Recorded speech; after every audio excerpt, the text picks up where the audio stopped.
Hi, friends. Thank you for joining us again on Food for Thought. This is Sunil Chandy, and this is a ministry out of Christ Episcopal Church. And we thank you so much for being here and participating with us in this wonderful ministry. And today we have a really wonderful and important Food for Thought with Sharon Younkin, and she will come on board in a few seconds or a few minutes. But if you are here with us, tell us that you're here. Tell us that this is an important ministry for you, and that this is relevant for you and your life, and let us know that you're here so we can say hello to you. I do have a food for thought to share while we're before introducing Sharon, who will introduce to us another wonderful guest, and she will she'll lead us in this discussion. So this is actually a lesson from Deuteronomy, chapter 26. Chapter 26, beginning at the first verse, all the way to the 10th verse, I think it is. All right. When you have come into the land that the Lord your God is giving you as an inheritance to possess, and you possess it and settle in it, you shall take some of the fruits of all the fruit of the ground which you harvest from the land that the Lord your God is giving you, and you shall put it in a basket, and go to the place that the Lord your God will choose as a dwelling for his name. You shall go to the priest who is in that office at the time, and say to him, today I declare to you, to the Lord your God, that I have come into the land that the Lord swore to our ancestors to give us. And the priest takes the basket from your hand and sets it down before the altar of the Lord your God. You shall make this response before the Lord your God. A wandering Aramean was my ancestor. He went down into Egypt and lived there as an alien, few in number, and there he became a great nation, mighty and populous. When the Egyptians treated us harshly and afflicted us by imposing hard labor on us, we cried to the Lord and the God of our ancestors. The Lord heard our voice and saw our affliction, our toil, and our oppression. And the Lord brought us out of Egypt with a mighty hand and an outstretched arm, and with a terrifying display of power, with signs and wonder. And he brought us into this place and gave us this land, a land flowing with milk and honey. So now I bring the first fruit of the ground that you, O Lord, have given me. You shall set it down before the Lord your God, and bow down before the Lord your God. Then you, together with the Levites and the aliens who reside among you, shall celebrate with all that bounty that the Lord your God has given you and to your house. I read this passage because it's an important one, because it really emphasizes to the people of Israel. I mean, this is when they have found this promised land. They're going into this promised land. It's a land filled with much hope and hopefully joy and prosperity. A place where they will find a sense of peace and hope. And what God says is that in the midst of that, when you are experiencing the successes of and the result of all the trial and the tribulation that you've been through, you are to remember. You are to remember who you are. You are to remember who helped you, who was the God that walked with you, and and your identity in that God. And then, as you remember that identity, that sense of who you are in relationship to this God, remember also who you were at one time. For the children of Israel, they were foreigners in a foreign land. They are the descendants of a wandering Aramean, Abraham, who wandered from his place and his home to a distant place.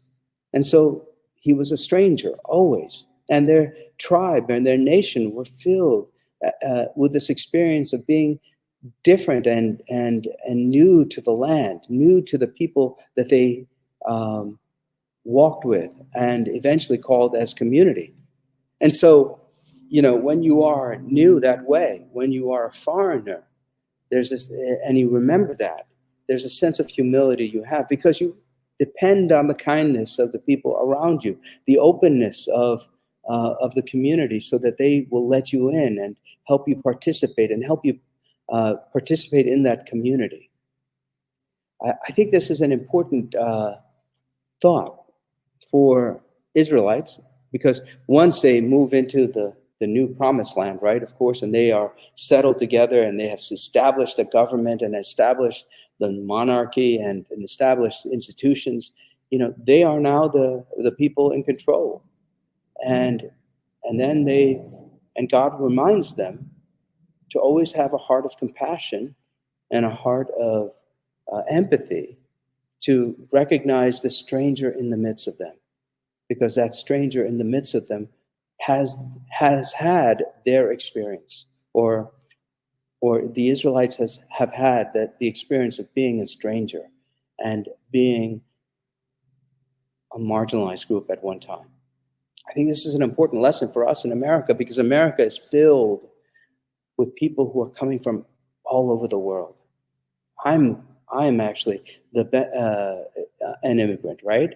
But everybody in this country, in one sense or form, are immigrants. Even if you've come at the very beginning of this establishment of the United States, in this land, you were one time new. And so there is a sense that in order to live together, we might need to have the humility of knowing that we were once strangers, and we depended on the kindness and the compassion of those who would let us in. And because of that kindness and compassion, we were able to contribute and make this place great. Today, we are going to have a really wonderful conversation. Hopefully, our guests will be here. I mean, there was some time differences, but Sharon Younkin is going to introduce our guest, who we've had on Food for Thought before, and her name is Margaret Huang. And Margaret will be discussing her experience as an Asian American during the pandemic. We'll also be discussing how Sharon's friendship with her has helped Sharon move from a place of empathy to one of compassion. Margaret's bio is that she is the founder and CEO of Credence LLC. Credence is a startup that helps corporate leadership teams build the confidence and skills for systemic change in equity, diversity, and inclusion. Before founding Credence, Margaret also worked as a senior executive in U.S. financial services and multiple international businesses in Asia for companies including GE Capital, Jardine Pacific, and GE International. She also served as a senior executive for 2 national nonprofits, Facing History and Playworks. And she is a 4-year breast cancer survivor, an advocate for healthy and affordable neighborhoods, and she currently lives in Oakland, California. And so first, let's bring Sharon on first, and then Sharon can then bring Margaret. Hi, Sharon. Hi, Father Sunil. How are you? Oh, it's good. I'm good. It's always great to see you here. And I'm hoping that we could still have Margaret today. Yes. I do too. I'm hopeful. And it gives me a little bit of an opportunity to introduce her and to introduce, hi, namaste, Betsy. Hello. Yes. And when I look at Betsy, I think of that Delaware County. And Betsy, I'm wearing my Swarthmore College garnet color today because both Margaret and I went to Swarthmore College. And I would say to Betsy, you need to go over to campus when it opens up and take a walk, because it's a beautiful place. And also they have all sorts of speakers and things open to the public when things are running. So anyway, I thought I would add that. But so this is interesting. And an example of how the topic today. So let me first just introduce this. So when I attended the National Association of Social Work's annual conference a year ago, this was, at the peak of, the pandemic, when we were really in the thick of things initially, and we really didn't really understand where this was going. But the speakers repeatedly stated that in this country, we had 2 pandemics. They said one of the pandemics was COVID and the other was racism. And I believe, one of the reasons why I meet with you, Father Sunil, is to talk about our psychological well-being in this country during this time of COVID and reentry. And I also believe how we approach race relations is also very important to our emotional well-being and psychological health. Yeah. And so I invited Margaret, she's a very dear friend of mine from Swarthmore College, to have this discussion with us about her experiences as an Asian American woman during this time. And I guess I would just say that I myself have always been aware. This is a discussion not only about Margaret's experience, but also about my experience and how I feel I have grown and evolved during this time as well. It's been very synergistic. And I think that that's one of the powerful things about making a friend or having friends who bring different perspectives. And so, but so as a trained social worker, I've read the statistics for years about inequities, last 25 years, and yet I still have my blind spots. And at times, I think over the years, I felt overwhelmed by just how huge this topic is in terms of not really knowing how to approach it, what to say, what to do. And I think have kind of turned to accepting status quo. But, the past year has really forced me to take a hard look at this topic because some of my closest friends and my family members are people of color, Asian American. And I guess at this point, last week we talked about how do you want to live your life? Do you want to live your life based on fear or discomfort leading?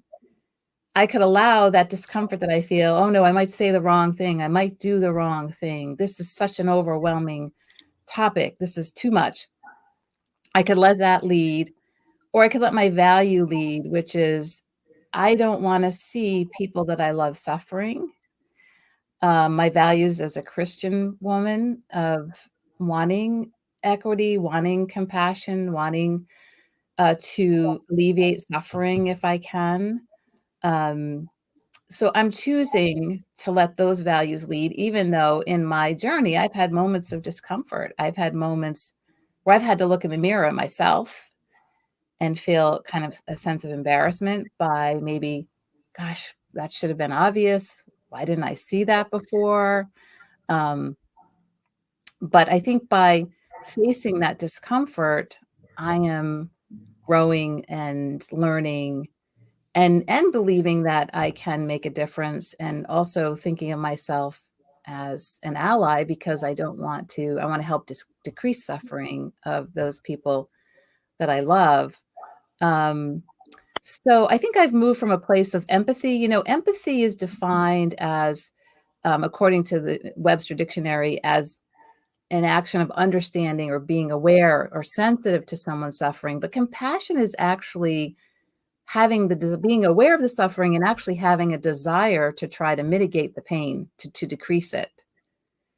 And so I think in my journey, I am moving more to that place of having awareness and also having the desire to decrease the suffering.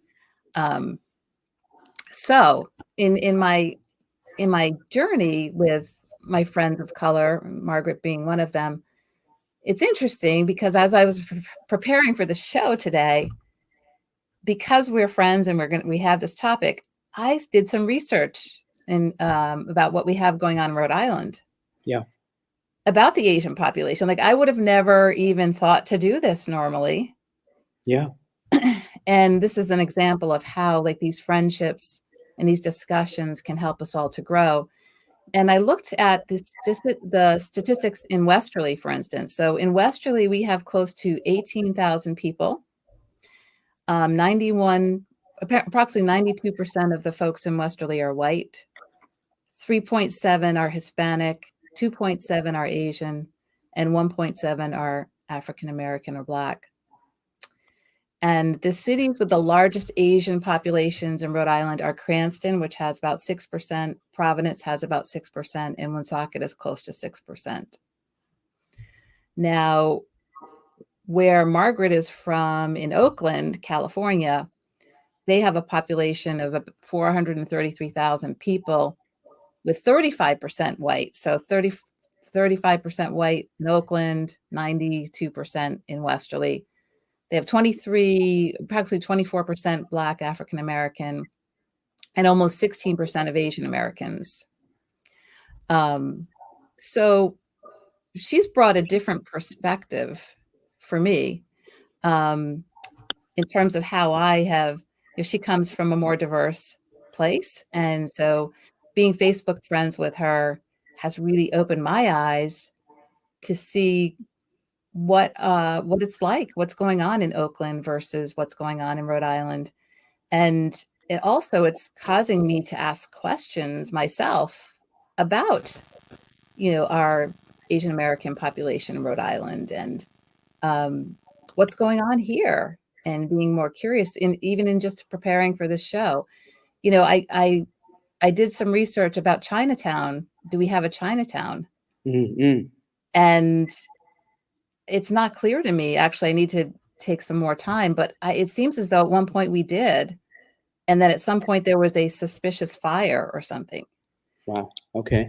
Yeah. And so it's like, so I'm starting to ask these questions about this cultural piece. So I think we're ready to bring Margaret on, which is Good. So great. I'm so excited for this. Hi, Margaret. Hi, Father Sunil. Oh, hi, Sharon. It's so great to see you. It's wonderful to be with you. Thank you for inviting me. Absolutely. I can't think of a better person to have this discussion with. And we were just talking about how introducing, the whole idea of how I have, through our friendship, learned a lot more about this area, and it's caused, the synergy of our friendship has caused me to ask myself questions about the Asian American experience in Rhode Island. And I'm discovering things, and how you in Oakland are from a more diverse area. And so the things you may post on Facebook and also your experience as an Asian American woman have really helped me to open my eyes and move from a place of empathy, I think, to a place of compassion, where compassion is, action is part of compassion, not just feeling that, that someone might be suffering, but actually wanting to take action. And so anyway, I'm going to stop talking because we want to hear more sort of from you. But one of the questions I had for you was also one of the things I've become more aware of, one of my blind spots, and I will own this as a blind spot of mine, is my own lack of awareness around the Asian American experience, even though I have people who are very close to me, like some of the people I consider I love most, and yet I have these blind spots. And I think I've become more aware of, especially after things like the shooting in Atlanta, where we had the 6 Asian women who were killed. And then we had this term invisible minority come out quite a bit. And so I'm wondering, for you, if you could share with us a little bit about, your thoughts and experiences during the pandemic. And I would love to. Yes, Father Sunil. I would love to, if you could unpack, especially that phrase, invisible minority. If you could. Very much. Yeah. That weighs so much on my heart. Yeah. First of all, I just want to thank you, Sharon. I mean, your friendship is a two-way street. Mm-hmm. And having someone listen when I used to say things and people would gaslight me and say things weren't happening that were happening to me, that was a very hard way to grow up. So I thought I'd start by just giving the people on this call a sense of like how I came into the United States. My parents came from Taiwan, and I was born here in Washington, D.C. I think I'm one of 10 people that was born in D.C. Everyone else is a transient. But I grew up in D.C. when there were very few Asians. My father came in 1960s, early 60s, when they had not yet even made that change in citizenship for Chinese Americans, which was in 1965. So he came a little earlier. I was born in 65, and I grew up in a neighborhood where my brother and I were the only Chinese people in our school. Now, I came to find out later that there was one Southeast Asian student in my school that grew up 2 blocks from me, and I found him in a carpool ride from college. He was a class behind me, and it turned out we were 2 blocks apart, and he had a very different experience from me. But I was followed home by groups of older children who would call me Chink, Jap, and they were much older children, so it was very frightening when you're a first grader that people are coming after you like this on a mile walk home. And I would run, and you know, you'd think sometimes you go to your parents. I would run in, and my mother would be very concerned. Why was I crying? Why was I frantic to get into the house? And when she found out that they were calling me names, because she didn't speak very much English, she would say, "Go back and tell them you're proud to be Chinese." And I had to be her translator. Yeah. So I also had to be my own defender, and I was absolutely not going to step outside with people standing in my carport screaming at us. That's like sort of my first exposure to being Asian. That was the context that I grew up in. And then I moved to Virginia. You know, that was Silver Spring, Maryland. I moved to Virginia, and I grew up in a very international town. People were coming from Africa. They were ambassadors from Canada.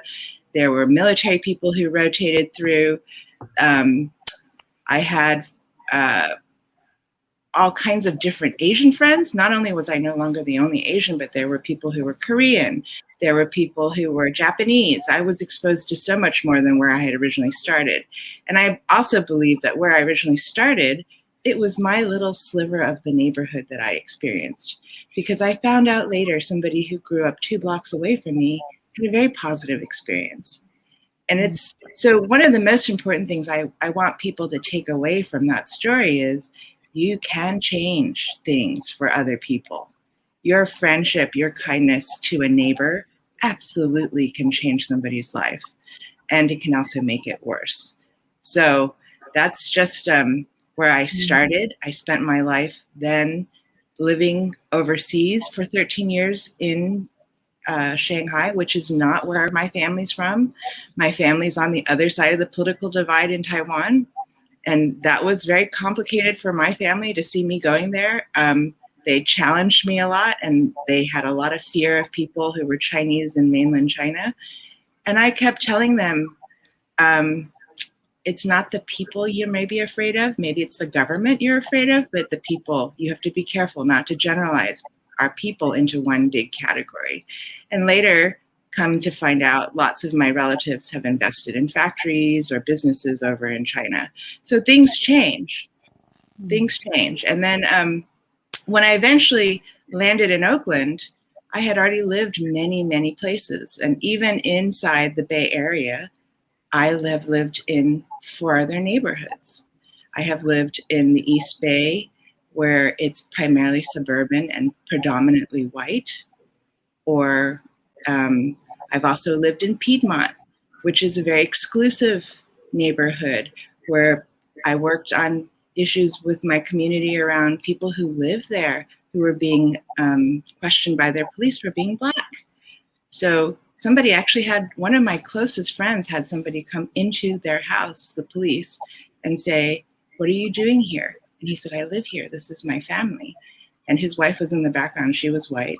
They said, "Is he okay being here?" So Oakland's only 2 miles away from that. Actually, we border each other. It's a very different experience. And then I walked into Oakland and I realized, why do I feel so different here? And I think it has a lot to do, Sharon, with the history of the mix here. It's gentrifying. Things are not going in a positive direction in terms of letting people stay where they want to stay. But it's a very different experience for me. The minute I started walking around in Oakland, I said, why do I feel so different? It's taken a lifetime to find a place like this. And just in case people don't know, Oakland's also the home of the Black Panther movement. If you watch the Black Panther movie, they pay homage to Oakland. It has deep roots of resistance, of radical thinking, of organized grassroots movements. So it really spoke to me, but it's something that I learned about very late in life. And I would also like to address the fact that you've been doing research about Asian American history. I myself didn't find my own history until very late. 10 years ago, I really started to find out about my history. And I was so upset that it wasn't taught in school. I mean, nowhere did I get any of this history. I've been digging. Fortunately, people have been doing the research and providing it, but it's shocking to me. It just contributes to us being viewed as foreign. And is that the part too, Margaret, the invisible part that you think as well? Oh, yeah. If your history is invisible, it's easy to hate somebody and dehumanize somebody that you don't understand. That's right. And don't understand that has been here. It's a social construct, but people from China have been here. Japan have been here. Korea, Vietnam, Cambodia, we've been here for a long time. And just yesterday, I was sitting down eating in a barbecue restaurant, and a gentleman and his girlfriend were talking to us about the food. And he said, "So where are you from? And what kind of food do you eat?" And his girlfriend turned around and she said, "Why do you got to be so nosy?" But it was all, he meant well, but it was phrased in a way that I have never stopped hearing. I hear it every day of my life because nobody knows our history. Nobody knows that we're here. We're continued to be viewed as foreign. Like and not that there's anything wrong with just coming over and being a first generation immigrant, but it's just not seeing the whole context of our journey here. You know, Margaret, it's interesting that you're saying that because I also am an immigrant here, coming from Southeast Asia in terms of the subcontinent of India, being born in India and coming over here. And my experience is somewhat similar to what you've experienced. I've also experienced that prejudice where people call me, they used to call me Patty and all sorts of stuff. When I was younger, and that the thing I think about America that I think is really beautiful is that there is that discomfort as you come across someone who might be different from you. But then there's the opportunity, and I love the way you phrased it. There are two ways of choosing, right? You could either choose to remain strangers or choose to embrace the difference and learn. And my experience has been both. I've had people who kind of felt like, okay, you are different.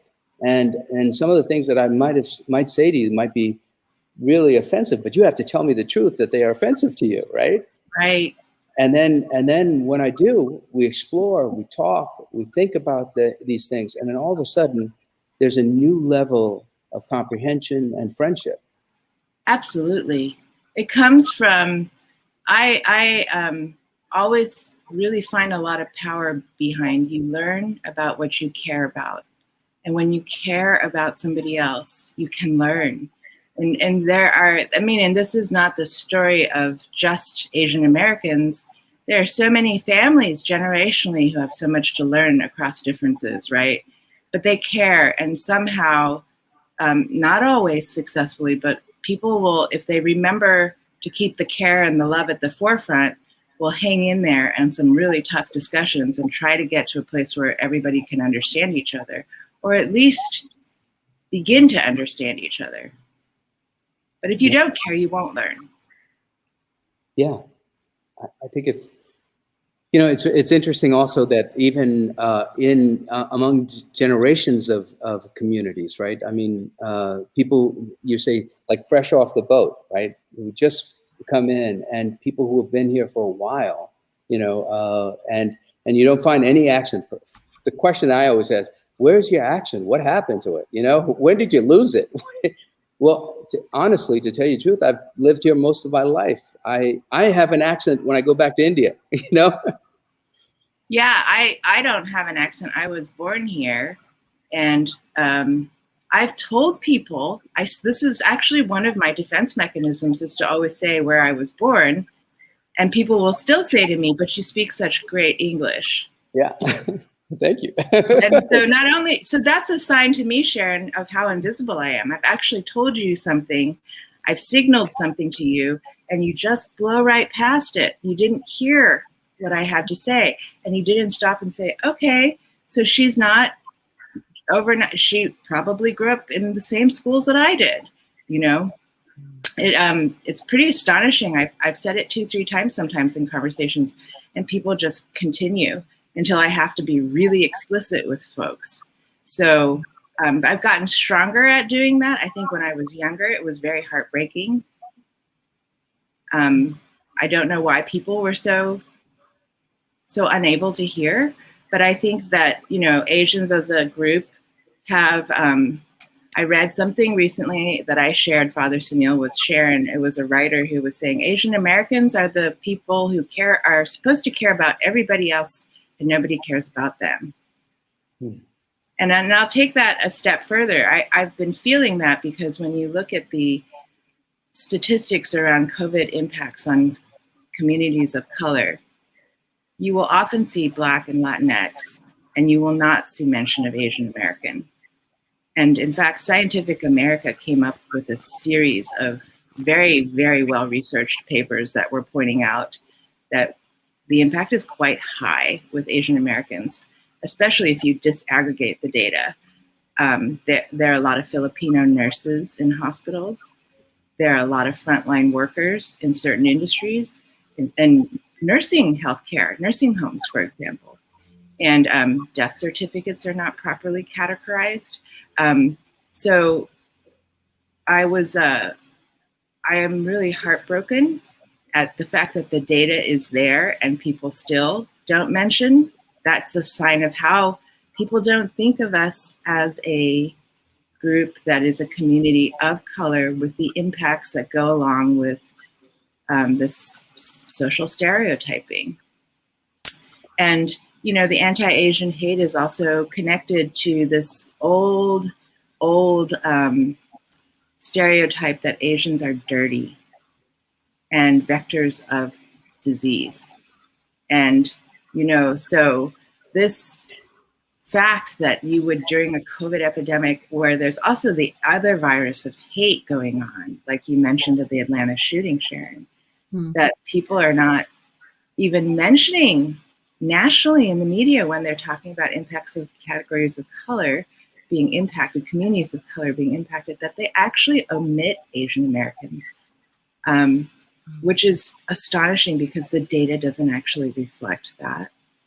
And, you know, there are complications. For example, the Latinx label spans a whole bunch of different countries and different cultures. But the unifying force is the language. Whereas with Asian Americans, we're not a monolith at all. Father Sunil, you even mentioned, like, some people, when you immigrate, is a dimension that defines you and your perspective. Well, Asian Americans have different languages. So one of the number one things we hear back is that we don't have the money to translate, to get the data. So this group is not being impacted, is how it translates in the end, which is really challenging. I think people who are in the health industry need to address the translation issue of the collection of data. Asian Americans are definitely being impacted in a double way. Not only are they being impacted just by the disease and all of the terrible consequences of suffering the disease, but they're also being impacted by the hate and the association with some people saying that we started this. You know, can I just jump in here? I love. Oh, yes, please. Yeah. I think I remember at the very beginning when the pandemic started, and, you know, and we started to hear that it was from Wuhan, and the virus started out there. And then there was almost a reaction by many people in America, and probably even the global community, about, that somehow we got some. I remember there was a movement of some folks who were saying, let's avoid all Chinese restaurants. Let's Let's, Oh, yeah. yeah, you remember that? I remember, and Father Eric, who is our associate director here, he would simply say, well, let's go to the Chinese restaurant and do our meetings there. Let's go and take an active, because what it is it's a reaction that's emotional, right? And it's not really behind any thought. There's not thought in it. I mean, the people who have restaurants here in America who've lived here for maybe 30, 40 years had nothing at all to do with the virus, right? Oh, no, that definitely happened to me. When I lived in Chicago, I had a neighbor come over one day. We had taken my newborn daughter to Shanghai to meet her grandfather. And we come home, and my neighbor approached me and she said, just so you know, my son will not be playing with your son anymore. And I said, really? Why? And she said, because of SARS. And I said, oh, well, I said, you probably should have told Richard that. He was here last night. And she said, oh, okay, never mind. But the children didn't care, right?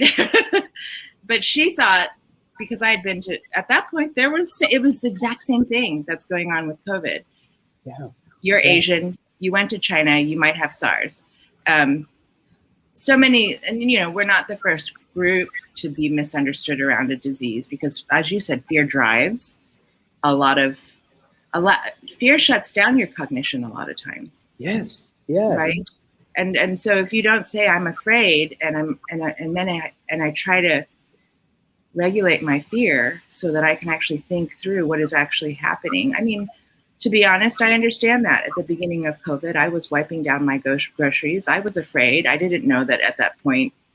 I didn't have enough information. So fear was sort of ruling the nest here. But it's important to remember we're dealing with stereotypes. And if we're going to disarm those, the most important way is to find a way to learn. And friendship is the strongest way to learn. I was just going to second that. I think when I attended a conference a year ago, one of the speakers was talking about this whole idea of the most powerful way for us to increase our understanding and to combat these stereotypes is to form a friendship or have someone in our personal network who is not of the same cultural background or race. And the speaker talked about 75% of white people only have white friends, 65% of Black people only have Black friends, 45% of Hispanic people only have Hispanic friends. And I'm sorry to actually say, Margaret, that the speaker did not mention Asian folks. So to support your, whole thing about being the invisible minority, here we're talking about this racial issue, and Asians are not even included in the data.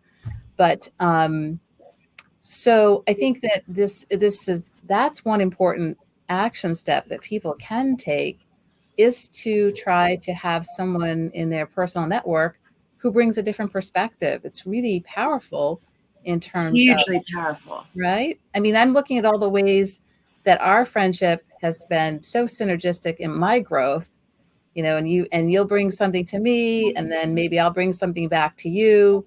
And we really are helping each other to understand different perspectives, I think.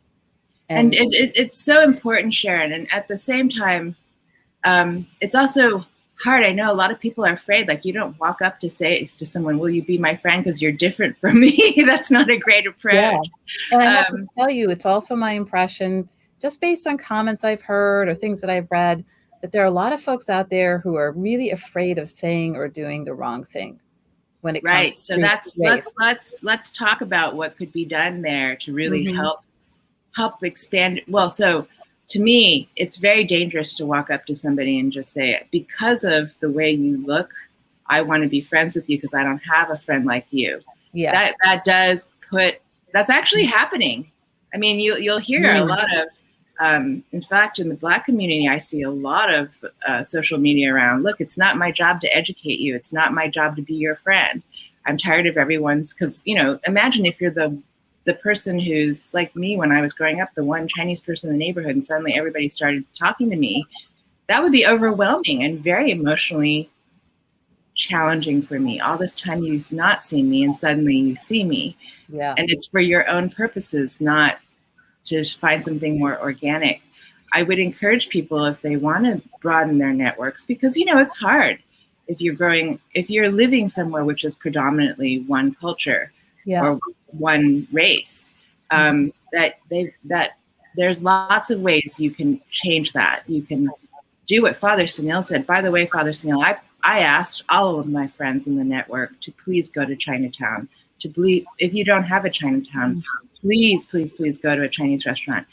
Traffic is down by 2/3 in Chinatown. 2/3. Yeah. And people are afraid, so the fear is driving business down, which is then making the streets not safe, because there used to be a lot of traffic there, and now nobody's there.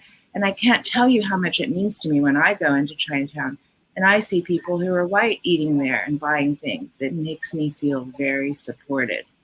And that's one way. And when you're in there, you can strike up conversations with people that are quite natural, not about like, oh, hey, let's be friends, but you just start having, or you ask for help. I ask for help. I go, Father Sunil, do you find that sometimes you go into a grocery store and even though you're from that place, you don't know what some of this is, right?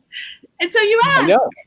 Yeah. Right. You ask, or you ask somebody who might look like they know what they're doing and they're buying a lot of things. So there's just lots of ways to have those kinds of natural conversations. And then I would say one of the most important ways to expand a network is to volunteer. Right. Yeah. I love that idea of volunteering for several reasons. I think to, like you say, expand your network. And we also know that that's one of the best things to do for our emotional health. We know from the research that when we volunteer, it decreases loneliness, it helps with depression, it helps with anxiety, it helps our immune system, it helps with all sorts of things. So, you're helping for people who have talked a lot about loneliness during this time. Well, you can help with loneliness and also help with compassion in terms of helping alleviate other people's suffering by volunteering. It's interesting. I love this conversation. I've been, in friendships where somebody, here is my Indian friend, or here is my. That's happened to me. Yeah, or here. So that can be disempowering, right? Very much.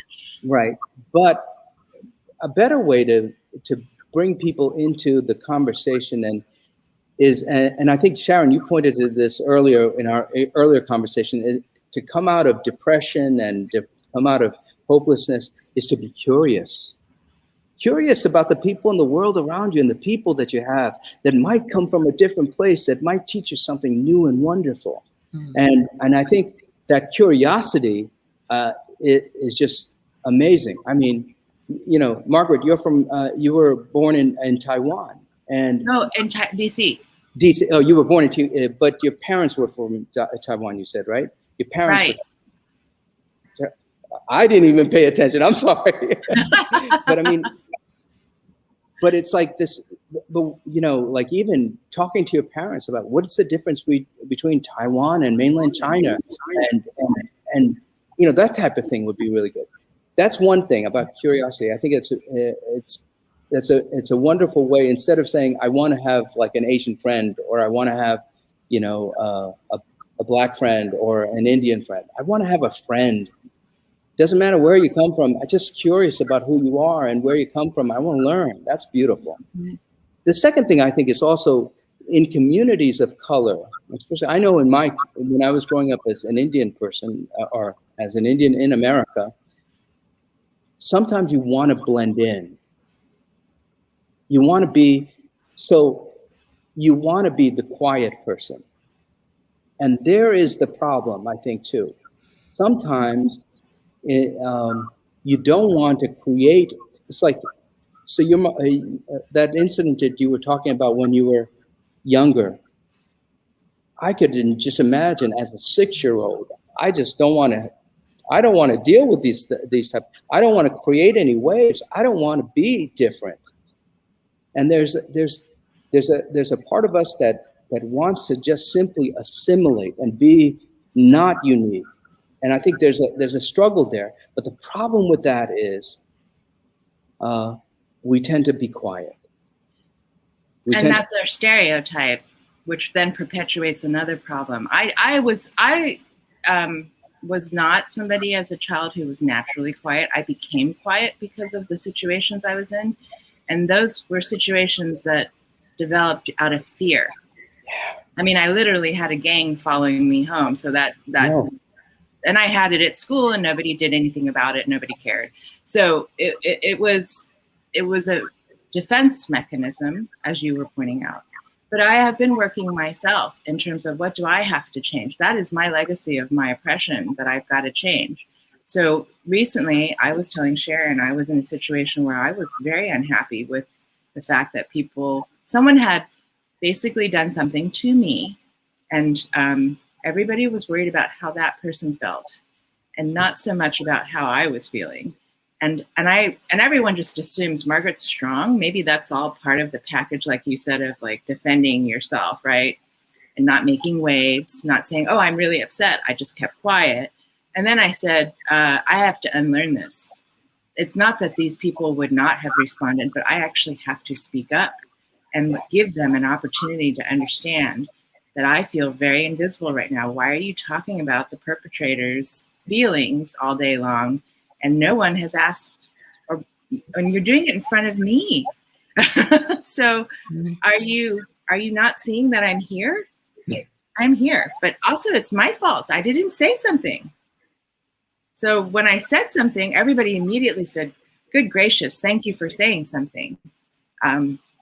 Which is a big switch for me from my past experience of when I've spoken up, because a lot of times, oh, you didn't really hear that. We're past that now. You're not really a minority. I get all kinds of comments back, right? This time, no. This time I got a very supportive comment back. I allowed my experience to change. So something that might be a trigger for me with repeat exposure into different kinds of situations may not prove to be always absolutely going to be a bad experience for me. And I have to be brave and courageous to do that. And it was hard, Father Sunil. It was very hard. I can imagine. And it takes a lot of trust that somehow you can speak the truth and not be put down. And I actually think that we're in a moment in society where, people are able to hear a little bit more, but we have to be vocal, and we have to continually, I believe, have faith and trust that somehow, our voices will be heard as we put it out there. And we need our friends very much, Sharon, at this moment. Our friends to also speak up. I mean, sometimes it's not enough to say to me, oh, Margaret, I saw what happened to you and it's very terrible. How about you say something to the group or the person who did it? Like, why is it, that's not enough. Sympathy is not enough. To feel really supported, people should use their privilege and speak up for other people. And that would mean so much to me. I have great friends, but not always are they willing to do that. Well, the only question I would ask about that is that sometimes, it's also about their own internal awareness. Sometimes people see their own, in every situation, I look at it from my perspective. It's harder for me to see it from another perspective. And so when I'm coming into a group, I'm thinking about, well, what are the dynamics of the group? How am I going to impact it? And I'm only thinking from my way. And it's only when someone says something to me differently, like I'll tell you, I come from a paternalistic kind of community. Yeah. All of a sudden, the words that I speak are very, can't be gender friendly. I mean, in terms of women and people who have a different experience than me. And when I put it out there, I only speak from a male point of view sometimes. And then it's only when I'm called out on it do I understand that there's something different. And that's the opportunity for me to change. And I love it when it happens, because then I feel it's as if God is speaking to me and saying, look, you're only thinking from yourself, your point of view. but there's a broader point of view. I take it as a gift from God. Well, you know, Sharon and I were talking about feedback is gold. If somebody gives you feedback, then that they care and they believe you can change. Yes. Else they walk away from you and don't bother telling you. And so, but not everybody, lots of people get very defensive when they get feedback. They're not even used to getting feedback. So one of the things that I hope people will take away from today's conversation is if somebody approaches you, understand that that's very hard for them to tell you. Yeah. And also that they believe you can change and you can hear them. And they're not here to, it's really hard to resist putting your armor up and going, oh, you're attacking me. Mm-hmm. And actually, out of love, I'm saying we could have a better relationship if you could hear this. I love what you're saying, Margaret. I think really, if we can reframe it as not going to this, it's easy to go to a shame place. Like, oh my gosh, I made a mistake. I should know better. I'm racist. I'm this, I'm that, right? If we can stay open to the fact, we can reframe it as this person is trusting that we can hear a different perspective, right? That means the relationship is, you know, that they trust me, they want to improve the relationship. And if we can be self-compassionate with ourselves, if we are the person who's in a position to learn and not turn to this harsh self-judgment, because that's really not going to help anyone. You know, we have to remember to be it, and I know I've been through it myself. The tendency is for me to be very harsh and wanting to criticize myself, but then I'm practicing self-compassion now, which is kindness, you know, understanding that I'm doing the best I can. Common humanity, this is a struggle for a lot of us. A lot of us struggle with blind spots and need to, you know, push past that fear of offending someone or making mistakes. And also being mindful of, you know, it sometimes can be hard work and taking good care of ourselves when we are growing and when we're in this process of growth. Absolutely. And I would, go ahead, Sharon. I was just going to say, but it's, you know, it's pain, it's discomfort that's in the, it's different than discomfort that just is pathological, right? This is discomfort that's in the direction of growth. You're growing through. This is discomfort that's going to benefit you. It's going to benefit others. Yeah, but Margaret. So. And I think back to when you're trying to start conversations with people and you're afraid of not saying the right thing, if you can tell yourself, and I try to do this too because I don't know everybody's culture, I try to tell myself, I'm here to try to get it right, but I may not get it right. And if I can do that, I will grow. But if I'm wrong, I'll just own it. Yeah. Right? I mean, how do we learn a sport without making mistakes? How do we learn anything without making mistakes? But if you can tell yourself, like back to your self-compassion, I'm not here to get it perfect. I'm here to try to get it right. Mm-hmm. Yeah. And I would also say when you're asking questions of other people, one of the best ways to connect is to ask a question that you genuinely do not know the answer to. Yeah. Curiosity.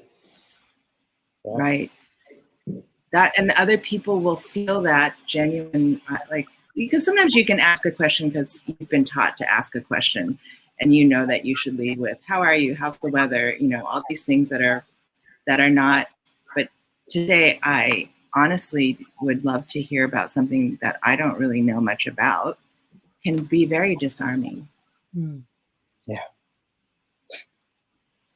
Folks, I just love speaking with you guys. And I hope that, Margaret, you could come on again. I think we're on for like 54 minutes now.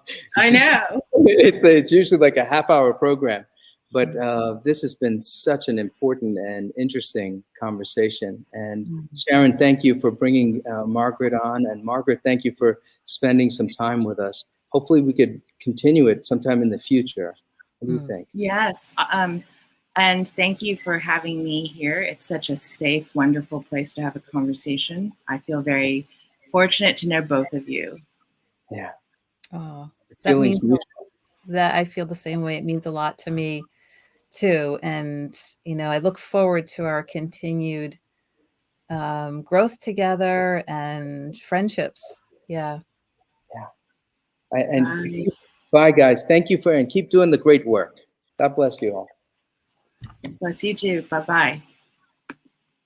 Just an amazing conversation. And so you've been with us for about 55 minutes. I hope that you've enjoyed our conversation, learned some things from it, and really found some great insight in it. Now, I think I don't have my prayer that I usually have with me, so I'll pray extemporaneously. The Lord be with you. Let us pray. Gracious God, we thank you for the many gifts that you've given us. We thank you for the gift of diversity, the gift that you have called us to this country, to this world, Lord, and we come from many different places. We have had many different experiences as we grew up, and as we come together, Lord, you are in the midst of us. You have given us the gift of life. You have given us the gift of cultures. And in this gift, we come together. We know, Lord, that as we come together, you will teach us to continue to learn from each other and also to grow so that we might be the kingdom that you hope that we would be, a world in which you are represented in the faces of many different people and many different upbringings. We ask your blessings upon us, and we pray for the many different groups in our country, in the U.S. that are going through struggles now. We pray, oh God, that you will alleviate the struggle by helping us to help each other through the struggle. All this we ask in the name of our Lord and Savior, Jesus Christ. Amen. Join with me in the Lord's Prayer. Our Father, who art in heaven, hallowed be thy name. Thy kingdom come, thy will be done, on earth as it is in heaven. Give us this day our daily bread. Forgive us our trespasses, as we forgive those who trespass against us. And lead us not in temptation, but deliver us from evil. For thine is the kingdom, the power, and the glory, forever and ever. Amen. Friends, go in peace to love and serve God. Spread the light of Christ, the light of hope, the light of joy, the light of love to the world around you. The world needs it right now.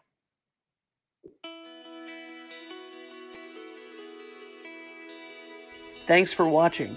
Did you know that you can join Christ Church from anywhere in the world? If you're feeling connected to what we're doing, email us today at communicate@christchurchwesterly.org.